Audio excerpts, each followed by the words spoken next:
Selamat sore, saudari dan saudara yang terkasih dalam Kristus. Mari kita memulai doa malaikat Tuhan kita pada sore hari ini. Demi nama Bapa dan Putra dan Roh Kudus. Amin. Maria diberi kabar oleh malaikat Tuhan bahwa ia akan mengandung dari Roh Kudus. Salam Maria, penuh rahmat Tuhan sertamu.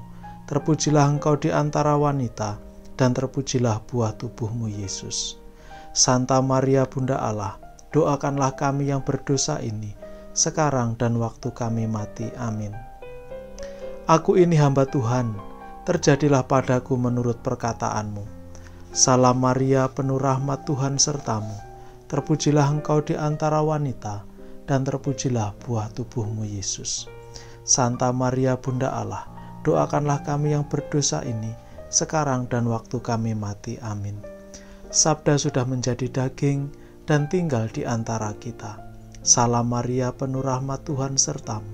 Terpujilah engkau di antara wanita, dan terpujilah buah tubuhmu Yesus. Santa Maria Bunda Allah, doakanlah kami yang berdosa ini, sekarang dan waktu kami mati. Amin. Doakanlah kami ya Santa Bunda Allah, supaya kami dapat menikmati janji-janji Kristus. Marilah kita berdoa bersama. Ya Allah, karena kabar malaikat kami mengetahui bahwa Yesus Kristus Putramu menjadi manusia.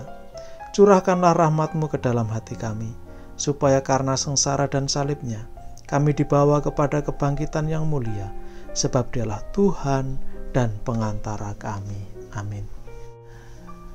Saudari dan saudara yang terkasih dalam Kristus, kita hari ini melanjutkan pesiarahan iman kita bersama Bunda Maria.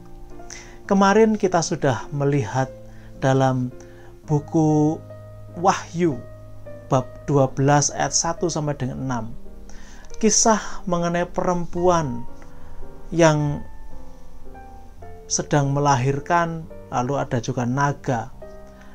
Kisah dengan 3 karakter, perempuan, bayi laki-laki, dan naga merah padam. Kita sudah melihat bayi itu siapa, naga merah padam itu siapa, dan perempuan itu digambarkan sebagai siapa. Namun tersisa satu pertanyaan. Di mana tempat bagi Maria? Apakah kita bisa dengan mudah mengatakan bahwa perempuan yang digambarkan dalam buku Wahyu bab 12 ayat 1 sampai dengan 6 adalah Bunda Maria? Kita sudah melihat bahwa sosok perempuan yang digambarkan dalam kitab Wahyu tersebut itu tidak serta-merta sebagai seorang pribadi satu saja. Bahkan banyak ilmuwan ahli kitab suci mengatakan bahwa sosok perempuan itu adalah gambaran dari gereja, gambaran dari Israel. Perempuan bermahkotakan bintang-bintang 12. Dalam perjanjian lama kita akan segera mengenali itu adalah gambaran 12 suku Israel. Lalu, itu gambaran 12 murid. Gambaran gereja yang lahir disokong oleh 12 murid sebagai tiang-tiang penyangganya. Maka perempuan itu tidak serta-merta sebagai sosok pribadi saja. Tetapi kita tentu masih ingin memahami dan mengerti, apa iya itu bukan Maria? Karena banyak juga ahli yang mengatakan itu adalah Bunda Maria. Perempuan yang digambarkan dalam buku Wahyu itu adalah Bunda Maria. Untuk melihat lebih detail, ada baiknya kita membandingkan kisah yang ada dalam kitab Wahyu bab 12 ayat 1 sampai dengan 6 itu dengan apa yang sudah digambarkan dalam Injil Yohanes bab 19 ayat 25 sampai 27. kisah di mana Bunda Maria berdiri di bawah kaki salib Yesus. Bagaimana kita bisa memahami satu teks dengan membandingkannya dengan teks yang lain, agar kita tahu bahwa penulis memiliki pesan yang mau disampaikan. Jadi secara tradisional Injil Yohanes ditulis oleh Yohanes. Kemudian kitab Wahyu ini ditulis juga oleh Yohanes. Kita tahu dari pembukaan kitab Wahyu, ini adalah penglihatan yang diterima oleh Yohanes. Nah, baik, mari kita kembali untuk membandingkan apa yang terjadi dalam teks Yohanes 19, 25 sampai dengan 27 dengan apa yang ada dalam kitab Wahyu bab 12 ayat 1 sampai dengan 6. Ada 4 hal yang bisa kita perbandingkan. Yang pertama adalah perempuan. Kitab Wahyu menggambarkan dengan sangat jelas. Seorang perempuan berselubungkan matahari, bulan di bawah kakinya, dan bermahkotakan 12 bintang. Perempuan. Dalam Injil Yohanes, Yesus menyebut ibunya dengan sebutan perempuan. Kata yang digunakan sama. Yang kedua adalah perempuan sedang melahirkan, mengalami kesakitan ketika melahirkan. Dalam kitab Wahyu jelas sekali digambarkan perempuan itu sedang kesakitan melahirkan putranya. Dalam Injil Yohanes bab 19, kita tidak menangkap bahwa Maria sedang melahirkan. Jelas tidak, Maria sedang berdiri di bawah kaki salib Yesus. Tetapi sebelumnya Yesus sudah mengatakan, membuat perbandingan bahwa penderitaan karena kehilangan Yesus itu seperti seorang perempuan yang sedang melahirkan, sakit rasanya. Kesakitannya seperti itu. Nah, maka ada 2 peristiwa. Yang satu dalam buku Wahyu itu, dalam cerita jelas digambarkan perempuan itu sedang melahirkan, sedang mengerang kesakitan. Sedangkan dalam konteks Injil Yohanes, duka yang dialami Maria karena menyaksikan putranya disalibkan itu seperti seorang perempuan yang kesakitan sedang melahirkan. Nah, kemudian yang ketiga adalah setan dikalahkan. Dalam kitab Wahyu jelas, setan itu yang digambarkan sebagai naga merah padam itu ingin memakan bayi yang mau dilahirkan oleh perempuan itu. Tetapi ternyata begitu bayi itu dilahirkan, dia langsung dibawa ke hadapan Allah.